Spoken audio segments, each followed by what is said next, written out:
geographers, let's get this obnoxious crime analysis done with, shall we? Hopefully this video will work smoothly. No weirdness, no issues, anomalies, but who knows? Because I'm not doing a run-through ahead of time. Making it up as I go, so we'll see. We will see what happens.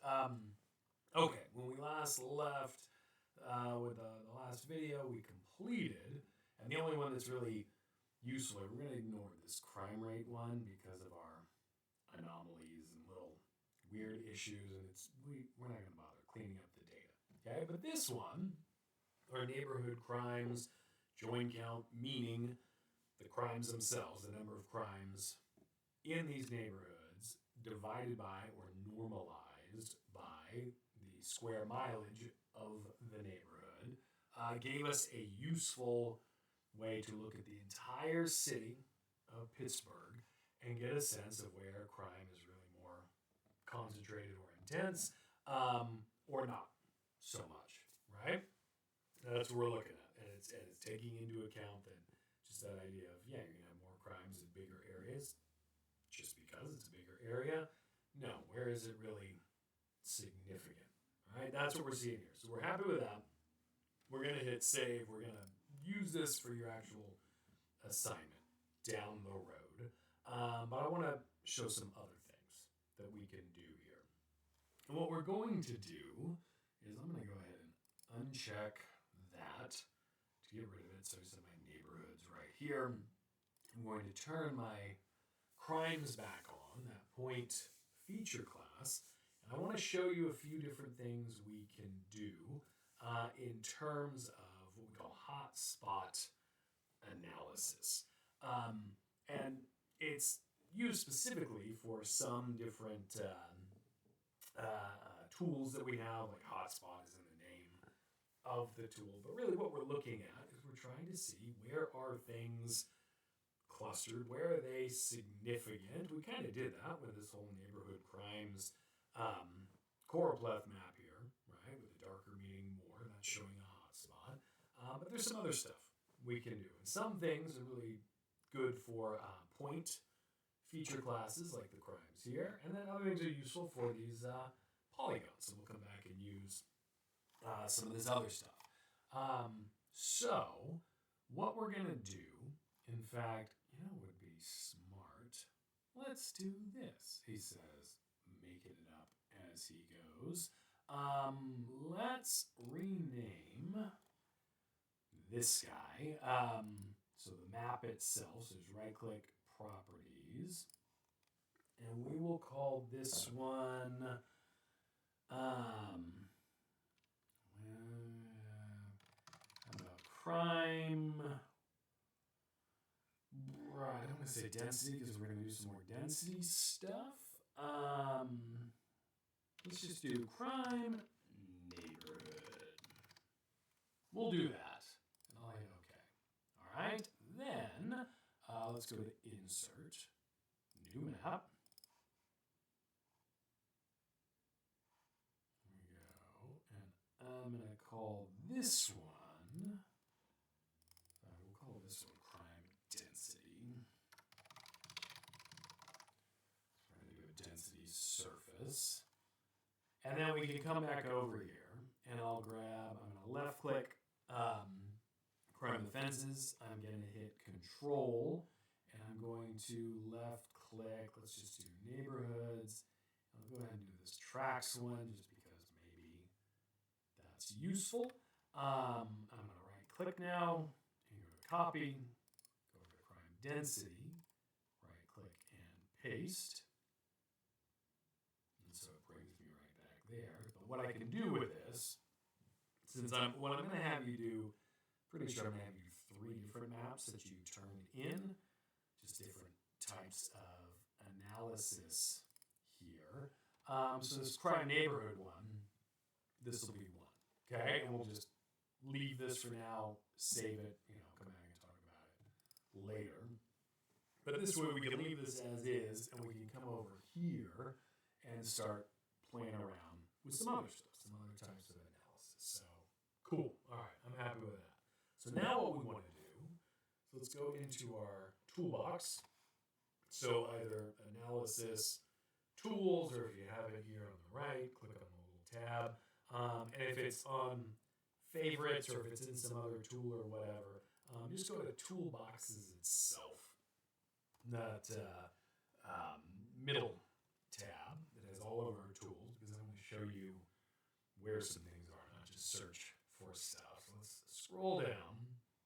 And down here, actually, first, you might notice, as you scroll down, there's this crime analysis and safety tool box, but a lot of this stuff, not really useful for what we have right now. And it's a way to compare some, multiple years worth of data and some stuff like that. From what I was looking at, nothing too thrilling for the data that we have. So we're going to ignore that and go down to this one, spatial statistics tools. There's a lot of good stuff in here. This is relatively new stuff in the GIS world. When I say relatively new, it's probably 20 years old at this point, but I've been doing this for a while. And it's a case where we didn't have this stuff when we started out. And when it showed up, it was really cool what you could do. Just kind of, quick, simple tools that you click and run through, and you get really detailed and impressive, scientifically valid, statistically valid information about your data. So this is a very cool resource toolbox. Also, I have in Canvas some of Andy Mitchell's books, the Esri Guide to GIS Analysis. I think he's got volume 1, 2, and 3.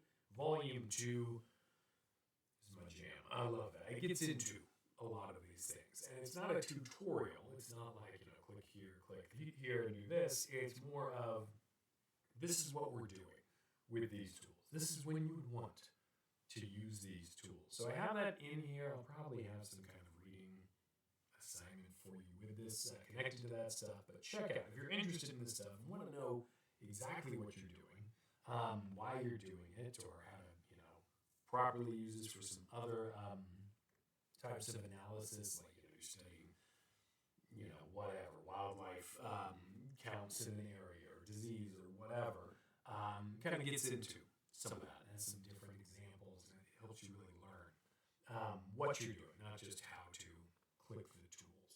All right. But PepDuck, let's get into it. Let's click some tools. Open up mapping clusters. And oh wait, no, it's not mapping clusters. Let's open up, we're going to do that later. Let's do, it's measuring geographic distributions. This is what I want to do first. We'll do this cluster thing at the end. We'll save that. So yeah, in here, we've got some pretty simple but cool tools when we're dealing with a point feature class like this. Open up standard distance. Okay, with this one, it's effectively, what it's going to do is figure out the mean center of our data distribution, meaning not like, mean, meaning average, right?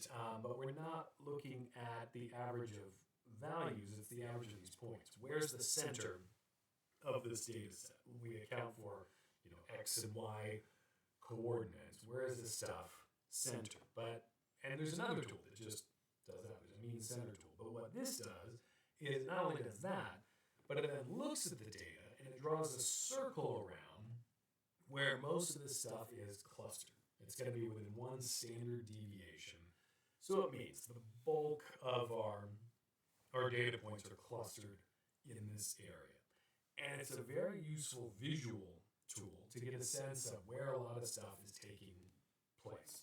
Whether it's where we're spotting the wildlife, people are catching these diseases, crimes are happening, whatever it is. We can look at this right now. We can kind of, maybe get a sense of what's going on. But visual analysis can be very misleading and not that useful when we get above, 20 points or something like that. We've got thousands of points here, and we don't really know. So you kind of look at some of this, you can kind of see some things that look like they're overlapping pretty close together, but Is that the case? Are there more, here or here, or some of these outliers? You kind of get a sense, okay, not so much, but we don't know. Statistically speaking, we don't have math to back up our answer until we do this.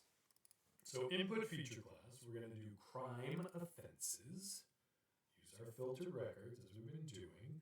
Our output, it's going to create that circle, right? So what we can do, first off, crime offenses is such a dumb name. So crime underscore standard distance, I can leave that. That makes sense for me. Weight field is quite useful. This for whatever you're using here, the weight meaning some crimes are kind of more important than others, right? Is effectively what it's saying. It would be a case like if we were mapping earthquake epicenters right here, right? Our weight field could be magnitude of these earthquakes. So we're interested, but also pay attention to the really big ones and not the little tiny ones. Going to help us out with what's really important to humans and society and all that stuff. Now, unfortunately, with that hierarchy of our crimes, it's going to treat it as crime hierarchy 8 is more important than crime hierarchy 1, even though 1 is homicide and 8, I forget what it is. So it doesn't quite work here. I don't know if there's a way, to actually, easily flip that or reverse it in your environments or whatever. What you could do if you really wanted to do this is go and make a new file or a new field in the attribute table and flip it in there. Just do a little calculation. We're just going to leave it as is. So for this, we're just going to say, look, these crimes, we already got rid of the lesser, non-violent crimes, the fraud one or forgery or whatever it was. Like we saw an example in the previous video.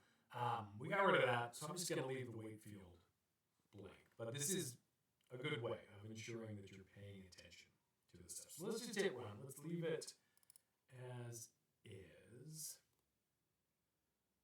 And we'll see what it does. Did something.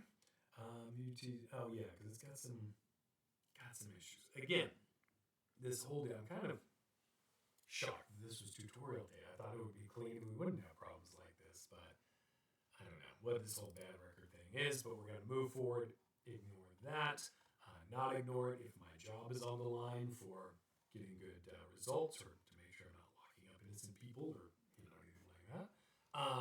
But here, it's showing this is the concentration. Now that might not be like my goodness, I had no idea. It's kind of in the center. Kind of looks right.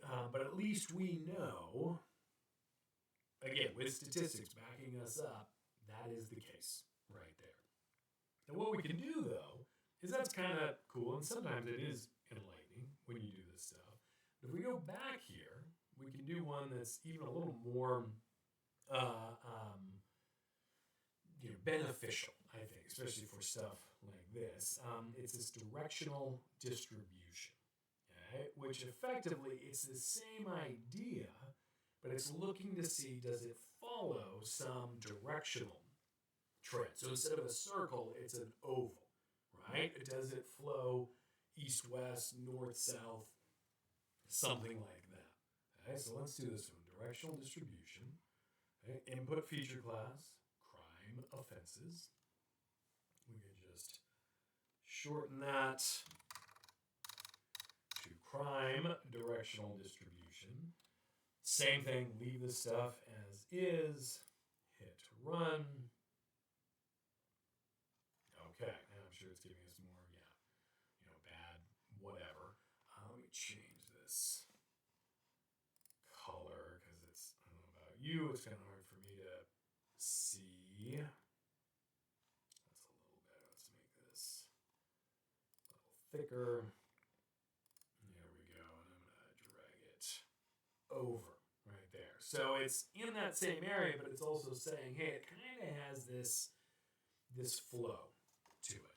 Now, not knowing anything about Pittsburgh, as I was saying, I don't know exactly, what would be the case. Is that just where more people live along this strip? Is there like a highway or, train tracks or something that kind of makes this where how you travel through the city? You think about cities, where you live and places you visit. You kind of have this sense of these places where it's kind of easier to go, from the south to the north and the east to the west in some cases. Some neighborhoods are just more connected than other neighborhoods and all of that. So there could very well be a good reason for this, but what it shows us is how this stuff is kind of flowing along. Okay, so we're not going to make a map with these. We're going to turn this in, but these are just some of the useful tools that we have to explore, to kind of play around with these things and see what are the data telling us. Okay, but what you will do, let's go back to our toolbox. In here is where we're not going to mess with this stuff. Let's actually go back up to spatial analyst tools. We're going to go into density. And so this, it is in a separate toolbox and it's kind of treated differently. But this is more of this hotspot analysis and another way to do it. So we're going to click on kernel density, which sounds like a guy who served in Vietnam. So input pointer polyline features, crime offenses, okay, population field. Again, this is kind of like the weight idea, but it's going to be kind of misleading because our hierarchy isn't, importance isn't increasing in numerical value. So we're going to just do none for this one. Output raster. I'm going to rename this, and I'm going to call it crime density. We'll do this. Output cells, like all of this stuff. This is a case where we can leave it and go from here. We can also, in environments, we should be able to, okay, with extent, we could do our neighborhoods, right? Let's try this just to keep this. This is like what we've done with our precipitation and some other stuff. Have the density just fit within our Pittsburgh city limits that we have. So it's not, otherwise it's going to be a rectangle or a square based on the extent of all the data. Mask down here. Let's do the same thing. Neighborhoods. And that should be good. So what we did, after we did the parameters, go into environments, just so it's clear. Extent, use the extent of a layer. Pick neighborhoods, mask, pick neighborhoods. The other stuff should be fine. We'll leave it, we'll hit run. We'll see if it works. I can't imagine anything not working with this great data I found. All right, something happened, and we can't really see it. Let's turn it off. Let's slowly reveal this stuff. I'll leave my oval and circle on. Let's do this. Ho, ho. Oh, and it's kind of transparent, which kind of works, kind of doesn't. So we're going to fix that. But what it's showing is effectively darker means more. So where we have this, dark spot, this is crime alley right here. This is a lot of crimes. And then as the purple gets lighter and lighter, less crimes concentrated in an area. Okay? That's the whole idea with density is where they exist compared to locations, and it's giving a different visual representation. First, to help us see this, let's click on, is it raster layer will work. It's not transparency. No, I thought, why can't I see all of that? Let me turn off topographic map and hill shade. It just seems so light. I thought it was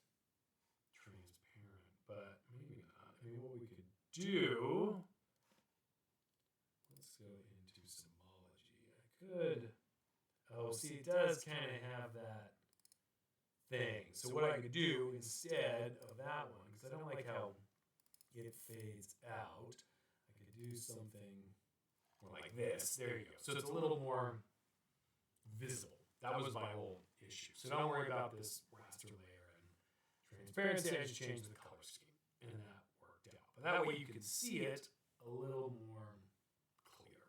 And you know, if I have that underlying stuff. And now the problem is, you know, some of the background details disappear. So now I could get in and I could kind of mess with the transparency here. It's just a sliding bar. You can type in a number. But as you do that, you should start to see things show up underneath, right? So you can kind of play around with that, different color schemes. Remember, with this stuff, we're always trying to, you know, instill fear into basically politicians so they'll pay us money. So, you know, I would use like a red or something to show this stuff and really have it stand out. And that's something you can kind of experiment with in there. But this is a very clear visual way of looking at stuff, right? And it's also a case, okay, I'm not going to obsess over colors. It's too pink. That's kind of soft. Makes me think of like peach yogurt, not crime. Oh well. When you make your map, make it scary. But what we're seeing with this is effectively the same stuff in each map, right? This crime neighborhood, this is I believe this is the downtown area right here. But let's do, and right here, same kind of deal. It makes sense, right? It kind of shows the data are doing what the data are doing. If I click this neighborhood, oh, hold on, let me turn off these guys. Yeah, Central Business District, downtown, is what that means. This is where crime is at its worst, which makes sense based on a lot of, you know, housing policy and just things we've done in this country over the last, you know, almost 100 years now. We've kind of made sure that downtowns have more crime just because of how we moved, you know, some people out and left some people in and all that stuff, right? But either of these maps are kind of showing that, right, in different ways, but we get that trend. So that's the idea with it, with these different, you know, tools that we have. Some of them say very similar things, but there are other ways to say it. If I'm showing like this map, this is very clear and crisp, and if I'm printing stuff out, if it's something that's going to be in a publication, I might go this route, right?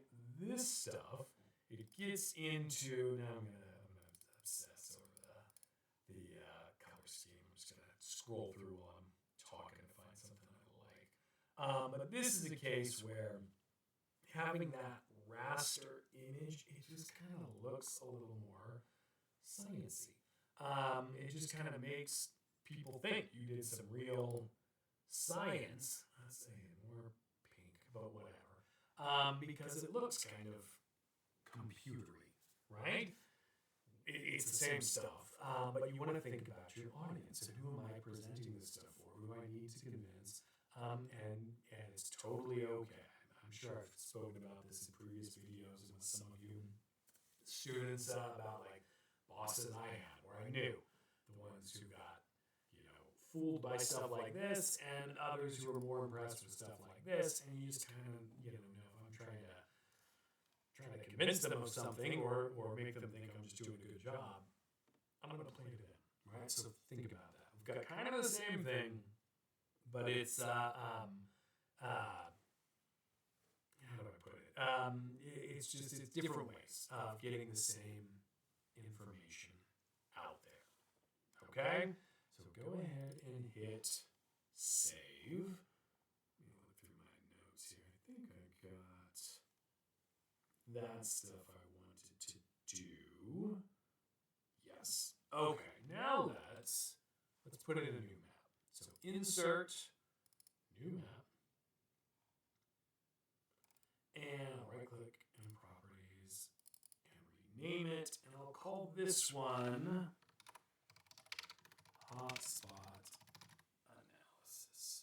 Yeah, I'll just call it that. And oh, that's right. I did capitals here, no capital. Okay, whatever. Sorry if you're OCD. It's bugging me a little bit, but I'm gonna leave it. So we're gonna do this hotspot analysis in the sense that that's what the tool is called. Okay, so I'm gonna come back to this first one. I'm going to go ahead and copy this. This should work for what we're doing. Our neighborhood crime is the thing that worked. I'm going to paste it in my hotspot analysis to bring it over here. And what we'll do, just to not be horribly confused, I'm going to do single symbol. So in this primary symbology, you hit the drop down, click single symbol, and you can change the color if it's aggressively awful, like that. Let's do red, kind of a darker thing there. Okay, so we can see that. But we're bringing this over because it's the polygons. If we click on it, it has our join count stuff in there. That's the key thing we need. What we're going to do, as I said, this classic hotspot analysis. So we can find this. I'll close spatial analysis and go back into spatial statistics. And it's in mapping clusters. And it's this hotspot analysis, parentheses, GIS ORD, GI star. It's a club, right? It's, as I said. So it's a case where GIS ORD's a guy. I'm guessing GIS is. A lot of these first things, they're names. Anselm, that's a guy in there. So that's the people who put this stuff together. This GI star, I forget exactly where it comes from, but that's how we pronounce it. So it's not G asterisk or whatever. It's GI star. So just, now you're in the club. Now you know how to talk like a nerd. So bring this up. And what this is going to do, if it works, and this sometimes works well, sometimes doesn't work. We'll see together how this goes. It kind of, its usefulness is kind of based on the data itself, is what I've found. Some data sets just give you a very clear picture that's like, gives you a map where you kind of feel like, yeah, this, I feel confident in all this stuff. Other data sets, well, the math is still good and it still works. Just sometimes the end result is kind of meh. You know, it might tell you a little bit, but it just doesn't look as good as some of the other ones. We'll see what we see here with this. But what we're going to see, hopefully, is both hot spots and cold spots, and spots that are kind of really not hot nor cold. Okay? And meaning the hot spot, if we get a hot spot, it's a high value, but it's not just a high value, it's just with all of the data, statistically speaking, again, it's doing all sorts of math behind the scenes, saying this is significantly high. Like, this is something worth looking into in terms of what's happening, right? Not just the numbers themselves or even some of the density stuff, but just there's something up here, okay? The ones that are just kind of that in between, it's like a gray color at the end. It's saying, you know, it's pretty close to the mean. It's neither crazy unusual or like with the cold. It's saying, actually, this is really below. Like, we could read it as being like, this seems like a pretty safe area if we get some of these cold spots here. Okay, that's the idea. So input feature class, neighborhood crimes. We're going to try that one first. We could bring that other tracked one in too if we don't like what we see here. Input field is going to be join count, our total number of crimes. Neighborhood crimes hotspots, we can leave that because that makes sense to me. So I'm cool with that stuff. One key thing tools, right? This conceptualization of spatial relationships. We're going to open that up. And when you have polygons, you have some different options. But this contiguity edges only, right there, we want to use that. And it's based on some reading I was doing. This kind of helps with neighborhoods and keeping neighborhoods as meaningful entities, which I'm going to assume makes sense for the city of Pittsburgh. I might be wrong, right? And if I were actually working for, Pittsburgh Police or, City Hall or something like that, and I'm doing the research, for crime here, I would, ideally I would know something about the neighborhoods and if it really makes sense to keep these things distinct and separate, or I could talk to people, right? And I could talk to, police officers, I could talk to whomever and say like, does crime seem to stay within the neighborhoods, or is it kind of more of a fluid thing that these boundaries don't really make, sense? It's kind of like, in LA, you've got some neighborhoods where you definitely feel like there's an invisible barrier, right? When you get to the rich neighborhoods, you get that feeling like suddenly you don't see homeless people. What's going on? And that invisible barrier is usually police keeping certain people out and all of that. But that's where you can have some meaning. And then there are other parts of LA where, West LA as it goes into Santa Monica, and Westwood and all that. It all just kind of flows, and Venice and that stuff. So it kind of doesn't matter in terms of neighborhood integrity. So you want to know something about the place, do some research. But we're going to assume, not knowing anything about Pittsburgh, neighborhoods matter. So we're clicking this one. As I said before, if you don't know exactly what these mean, and if you're not exactly sure what you should do for the type of stuff you should do, do some reading. Check this stuff out. Make sure you know enough to justify what you're doing if anybody calls you on this stuff. Self-potential field, we're going to leave blank. Although I like that sounds like, like self-help. Like, I've got some self-potential. We're going to leave that one. This apply false discovery rate, FDR correction. This is kind of cool. This is where it goes in and it does some checking of its analysis to correct for certain mistakes. There's kind of an allowable level of incorrect results in a lot of these statistical tests. Like you hear about, confidence intervals and probabilities and things like that when you take a statistics class. Basically saying like, look, there could be a mistake here or there. But the overall, what we're getting at is some overall trend or prediction or whatever it might be, right? So if we got one instance wrong, it doesn't matter for the big picture. It's allowable within a certain degree.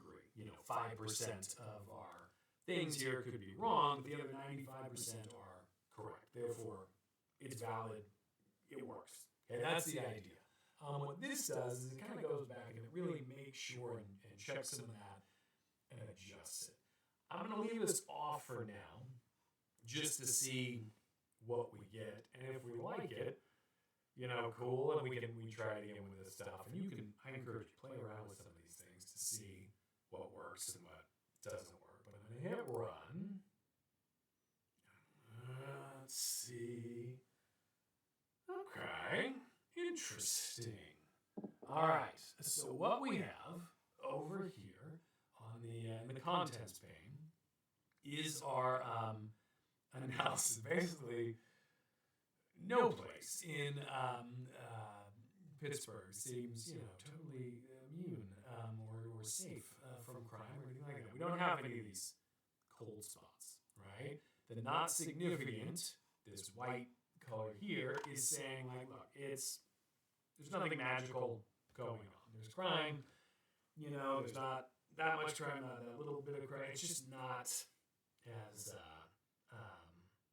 it's not crazy. It's not worth specifically targeting this stuff. But in here, the reds and oranges, it's saying this is kind of interesting, right? This is a hotspot. There's something going on in here with the stuff. Now we have our downtown, which, yeah, clearly downtown's got some stuff. But one thing we haven't had with other instances here is this region back here is quite interesting, right? That's what it's showing us. So let me go back here to crime density, and I'll get this directional distribution. I'm going to copy that, and I'm going to bring it here. So see, with this, it's interesting. But this is fitting within here. Let's also, actually, I screwed this. Let's go back to showing. This is the red, but let's bring this back. Bear with me. You don't have to do this. I mean, you can as you're following along, but I just kind of want to do this again here to get a sense of what we're looking at. Can I do swipe? I can only do swipe with rasters. Do I have that tool here? I guess not. I was wondering if I could swipe it. Maybe I can. But I'm not going to bother. But with this, okay, so that kind of tracks. That, but see these guys here, like that, didn't seem anything special. But what our hotspot analysis is saying is like, no, this is just based on the data, where they are, what's happening in this spot. This is kind of an interesting all-around area, and that includes this neighborhood right here, right? So that is kind of cool with what we're looking at. Yeah, so that's that. And this is your third map that I want you to do, is create this hotspot analysis and show that, because these are all kind of showing slightly different things here, right? In terms of where we should say target our crime prevention efforts. Remember, when we started this stuff, it was all about long-term analysis, prevention measures, things like that. Where should we be targeting our resources to try to lower and prevent crime in the city of Pittsburgh? And whatever those resources are, who knows? Maybe that's increased patrols and more officers just going out and kind of making their presence known and actually intervening with stuff. Maybe it's something like after-school programs, right? It's a case where getting kids doing art and playing sports and stuff like that to keep them from committing crimes. If we look at this data more and see there's actually a lot of juvenile offenders and all of that, maybe that's the case, right? Maybe there's a mental health component and we focus that stuff. It doesn't always have to be put more cops out there just to scare people from committing a crime. There are other ways to deal with this stuff, right? That's my subtle critique of some of our criminal justice thoughts and theories and all of that right now. But anyway, but we can use these maps to show this stuff, to highlight this stuff, right? That's the idea. So a few things here as I wrap this up. I want to say, first and foremost, the data, I cannot speak to the validity of said data. As I said, it came from a tutorial book, came from a thing where it was saying like some of the stuff has been adjusted to preserve some anonymity and protect people and all of that stuff. So I don't know. You could be watching this and like, I grew up in Pittsburgh and this does not make any sense at all. In fact, what I learned while downtown was bad, it's what I was reading online was this, I think this is called the Strip. And let's give us our neighborhood. Now let me, is that go down? Oh, it's not, because it's, okay. Blah, whatever. Hold on. Yeah, the Strip District. Okay, so it says right there. This apparently, this has got some issues in recent years. Our data aren't showing that. Of course, the data, I think it's saying it's from 2015. I don't even know. It could actually be from 2006 or something like that, right? We don't know. So don't get hung up on what we're seeing. We're not using this to actively fight crime in Pittsburgh.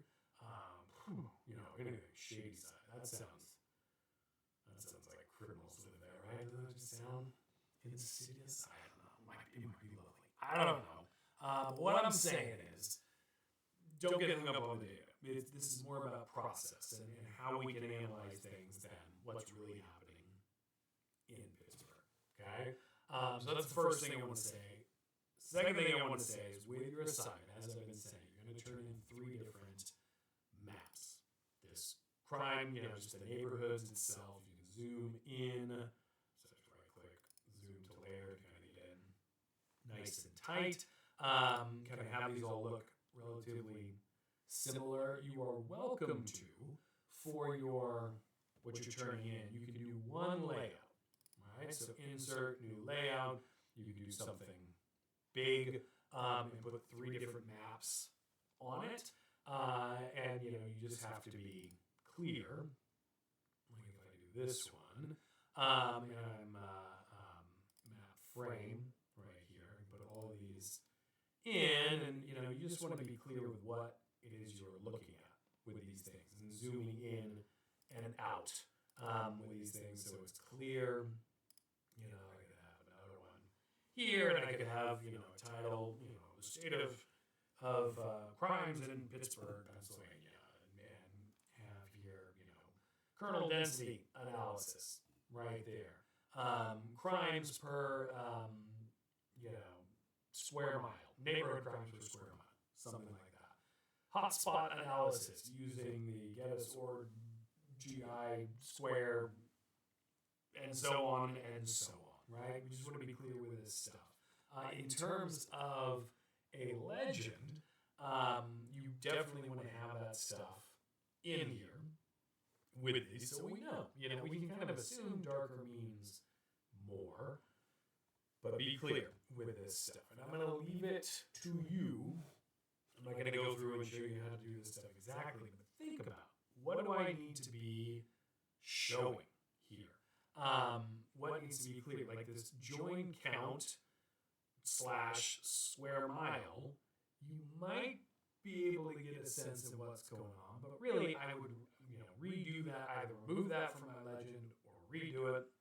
And you can just, if I double click twice slowly, I can come in here and change this, right? I can, instead of join count, I can put crimes, and then we could have divided by square mile, or I could do per square mile, and I can spell it out, I can leave it like that, whatever. But what I'm saying is, make this clear. Think about it, approach it as you're going to a city council meeting or something along those lines. You have elected officials who have asked you to let them know where's crime been occurring for this year in Pittsburgh.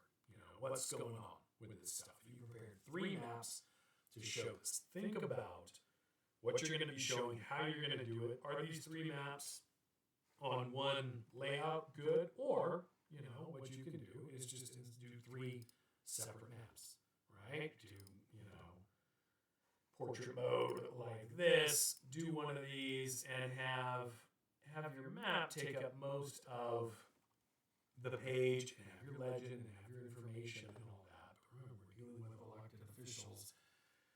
They like colors and images and stuff that you can explain, but also have that legend there so people know what's going on. Okay? And then as far as the layout as well, figure out a way to let us know where this stuff is. This is one instance you can leave this world topographic map and hillshade there. Play around with like transparency. See if you can get it, or we can kind of read. Whoops, wrong one. It would actually be on the layer in question. Let me turn that off. So something like that. So we can kind of read the stuff underneath. There's also initially have this streets layer kind of a lot, but you could look at that, see if there's a way to, you know, label some of the big ones. I don't know. If we have like some kind of hierarchy over here, you know, speed might be something like any of the ones where it's, you know, speed's 55 miles an hour. You could select those with your labeling.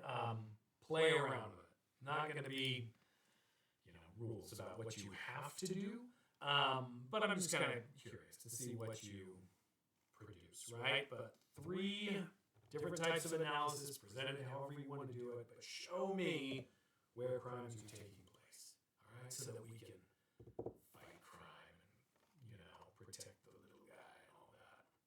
You dig? All right, geographers, excellent work. I'm sure it's coming my way. Have fun with this. I'll see you in the next video.